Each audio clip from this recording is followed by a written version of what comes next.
Well, a lot of things we can go over and talk about, but one of the things that we definitely got to talk about is the run game and the scheme fits and everything. And we got a chance to hear Deuce Vaughn and Kay Adams, Up and Adams, talk about this. One of these like lazy things that I keep seeing is that there won't be a scheme change. There won't be a difference in anything because Shoddy was there last year.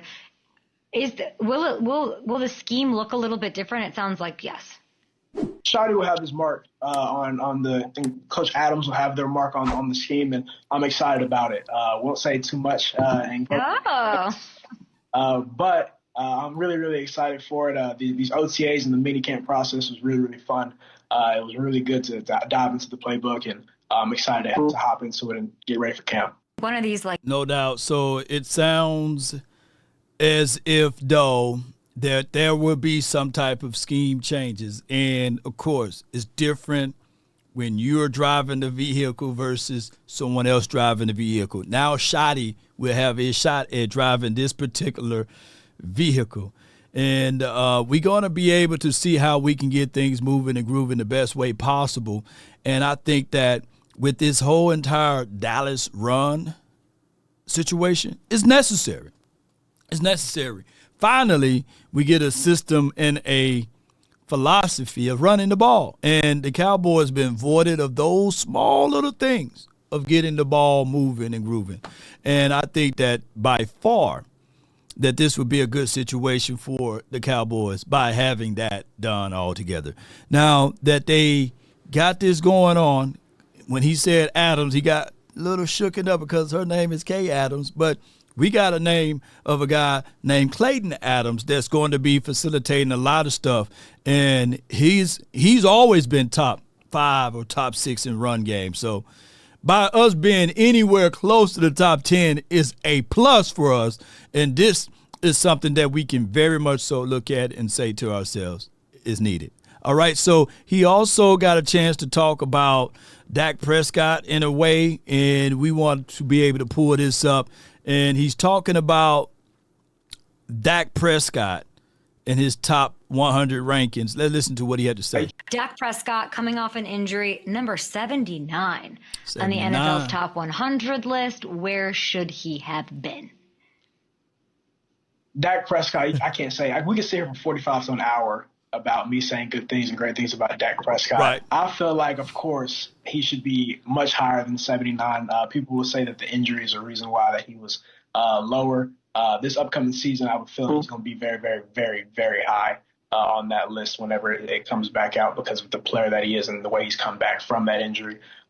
Man, we have nothing but faith and a whole bunch of love for Dak, just for the player that he is, the teammate he is, and the leader that he is. So I'm super excited for this upcoming season, and most everything he should be higher.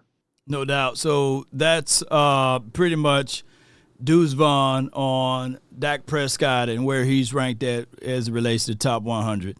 Granted, he's ranked number 79. Of course, he had an abysmal year last season, and a lot of people want to destroy the brother, sully, denigrate, do all of those things to him. And I get it, right? It's been a long time. 30 seasons, not saying that he's been here for that length of time, but we are right there, whereas it's literally some Cowboy fans are looking at Dak Prescott. Anybody but him.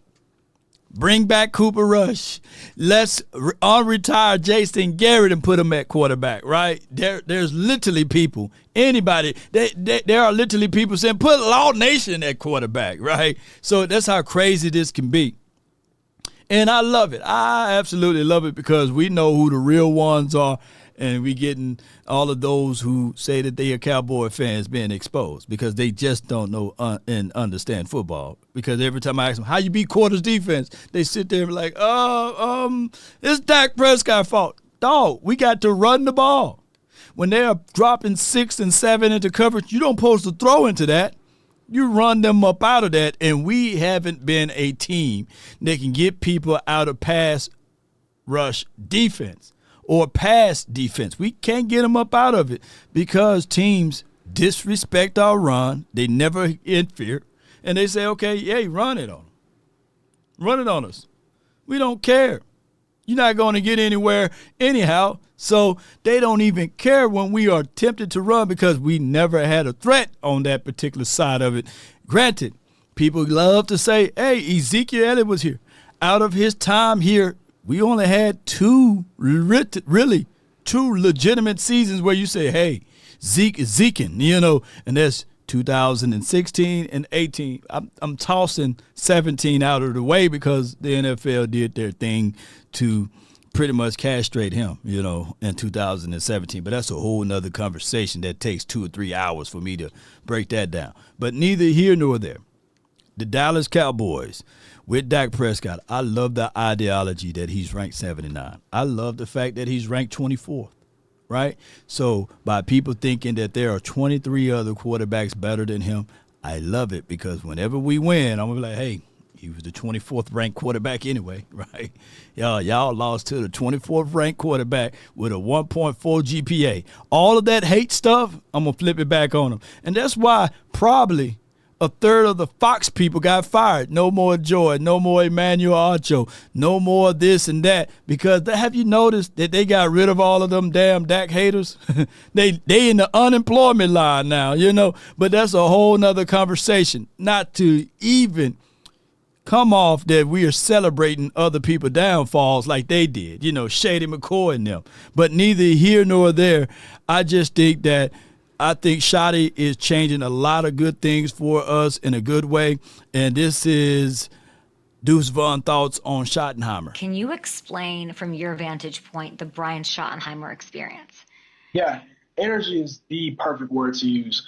Every single day that you step foot into that building, you know that the energy from himself, the coaching staff, and everybody inside the building is going to be up. And it just makes you want to come in and work hard every single day. Yeah. One of our mantras and really our biggest mantra is compete every day. And for us, we really do live by that. Whether that's on the football field, in the meeting rooms, whether that be we're doing types of challenges and stuff to get our competitive juices going. Every single day, you know that it's going to be a great day to come in and you really get to live the professional lifestyle that you want to because of the energy that they bring. They allow you to be yourself. And then whenever you get onto the football field, man, you get to go and fly around and compete with the best of them. And that's all you want as a pro. Man, competing every day, and that's contagious, man. You can ball up some paper and try to shoot it into a trash can. Who makes the most, and that competitive edge is carrying over to what you do in your professional career and whatever it may be. I love that. And competing every day, even when you're on the field, compete for that spot. Nothing should be given to you. Everything should be earned, and you got to love that.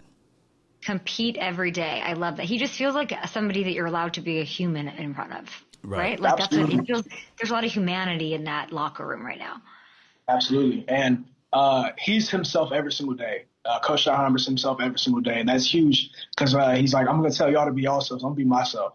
And every single day, whenever you have a head coach like that, man, there's no hesitation or anything whenever you walk inside that building. You understand that it's going to be a great day because you have those people inside there with you. And we're really building a family culture and a community inside that building that is going to be really, really fun to not only watch play on Sundays, but be a part of through Monday through Saturday. No doubt, man. That's good stuff. Words of wisdom, Coach, is being able to be your authentic self. Vibrational people, that's who we are. And the highest vibration that you can ever have is authentically you. You are like a fingerprint. You are uniquely created. So that's why I tell people, be yourself, man, and everything else, the multiverse will open up for you. And basically, by us listening in to what he's saying and all of this good stuff, it's good that these guys can be themselves. And I hope that these guys tap into that energy source of being a winner. Yeah. Continuity and rapport is one thing, but winning is everything. Like we always say, culture this, culture that. Winning cures it all, whether it's a bad culture or a good one. If you winning, it would be the ultimate cover to a lot of things, and it cures everything. So hopefully the Cowboys heading into the 2025 season, we got energy, We got plays and systems and concept that really much marry each other. And then we got Deuce Vaughn that said that, hey, we can go 45 minutes to an hour praising Dak Prescott here in the Cowboys locker room on all of the good merits that he's able to exhibit. So let's hope that this can all transfer over to the field on Sundays, Mondays, Thursdays, and occasionally Saturdays. That's all the time that I have for this moment. Be sure to hit that like button, share this content, let a friend or a neighbor know where to go when it's time to tune in to Cowboys Sports Talk and beyond. DC for life, not for short. Peace. We about. And remember, you're listening to nothing but the best. Go Cowboys.